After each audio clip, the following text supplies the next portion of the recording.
Yuddhakanda cinema ಸಕ್ಸಸ್ಗಾಗಿ ಸಾಕಷ್ಟು ಯುದ್ಧ ಮಾಡಿದ್ದ ಸ್ಯಾಂಡಲ್ವುಡ್ ನಟ ಅಜಯ್ ರಾವ್ ದಾಂಪತ್ಯದಲ್ಲಿ ದೊಡ್ಡ ಯುದ್ಧವೇ ನಡೆದು ಹೋಗಿದೆ. 11 ವರ್ಷಗಳಿಂದ ಒಟ್ಟಾಗಿದ್ದ ಅಜಯ್ ರಾವ್ ಹಾಗೂ ಸ್ವಪ್ನಾ ರಾವ್ ಮಧ್ಯೆ ಬಿರುಕು ಮೂಡಿದೆ.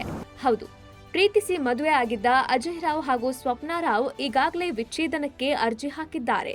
ಇದೀಗ ಈ ಸುದ್ದಿ ಸ್ಯಾಂಡಲ್ವುಡ್ ಸೇರಿದಂತೆ ಹಲವು ಕಡೆಗಳಲ್ಲಿ ಬಿರುಗಾಳಿಯಂತೆ ಹಬ್ಬುತ್ತಿದೆ.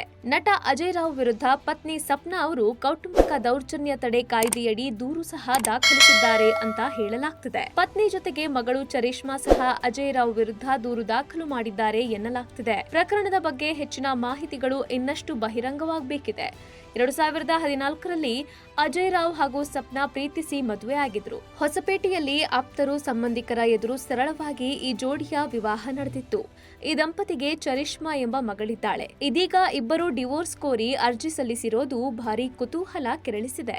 ಇನ್ನು ಅಜಯ್ ರಾವ್ 2003ರಲ್ಲಿ ನಾಯಕ ನಟನಾಗಿ ಸಿನಿಮಾ ರಂಗಕ್ಕೆ ಎಂಟ್ರಿ ಕೊಟ್ಟಿದ್ರು. ಜೋಗಿ ಪ್ರೇಮ್ ನಿರ್ದೇಶನದ ಎಕ್ಸ್ಕ್ಯೂಸ್ ಮೀ ಸಿನಿಮಾ ಮೂಲಕ ಅಜಯ್ ರಾವ್ ನಾಯಕ ನಟನಾಗಿ ಗುರುತಿಸಿಕೊಂಡಿದ್ರು. ಅದಕ್ಕೂ ಮೊದಲು ಸುದೀಪ್ ನಟನೆಯ ಕಿಚ್ಚ ಸಿನಿಮಾದಲ್ಲಿ ಸುದೀಪ್ ಗೆಳೆಯನ ಪಾತ್ರದಲ್ಲಿ ಮಿಂಚಿದ್ರು. ಇದಾದ ನಂತರ Taj Mahal, Prem Kahani, Krishnan love story, Krishnan marriage story, Krishnaleela ಇನ್ನು ಹಲವು ಹಿಟ್ ಸಿನಿಮಾಗಳಲ್ಲಿ ಅಜಯ್ ನಟಿಸಿದ್ದಾರೆ. ಇನ್ನು ಸತತ ಸೋಲುಗಳಿಂದ ಕಂಗೆಟ್ಟಿದ್ದ ಅಜಯ್ ರಾವ್ ಇದೇ ವರ್ಷ ರಿಲೀಸ್ ಆಗಿದ್ದ ಯುದ್ಧಕಾಂಡ 2 ಸಿನಿಮಾ ದೊಡ್ಡ ಗೆಲುವು ತಂದುಕೊಟ್ಟಿತ್ತು. ಆ ಸಿನಿಮಾ ನಿರ್ಮಾಣ ಮಾಡ್ತಿದ್ದ ಅಜಯ್ ರಾವ್ ತುಂಬಾ ಹಣ ಖರ್ಚು ಮಾಡಿದ್ರು ಎನ್ನಲಾಗಿತ್ತು.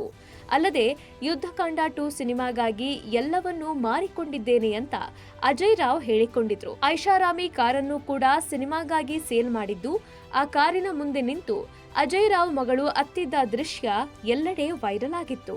ಇದೆಲ್ಲ ಆದ ನಂತರ ಸಿನಿಮಾ ರಿಲೀಸ್ ಆಗಿ ಯುದ್ಧಕಾಂಡ 2 ಸಿನಿಮಾ ಸಕ್ಸಸ್ ಕಂಡಿತ್ತು. ಒಟ್ನಲ್ಲಿ 11 ವರ್ಷಗಳಿಂದ ಜೊತೆಗಿದ್ದ ಅಜಯ್ ರಾವ್ ಹಾಗೂ ಸಪ್ನಾ ರಾವ್ ಈಗ ದೂರ ಆಗಲು ನಿರ್ಧರಿಸಿದ್ದಾರೆ.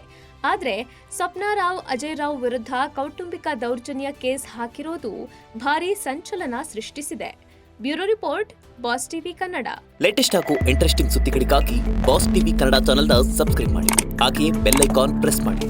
ಇದರ ಜೊತೆಗೆ ಫೇಸ್ಬುಕ್, ಇನ್ಸ್ಟಾಗ್ರಾಮ್, ಎಕ್ಸ್ ನಲ್ಲೂ ಮಿಸ್ ಮಾಡದೆ ಫಾಲೋ ಮಾಡಿ.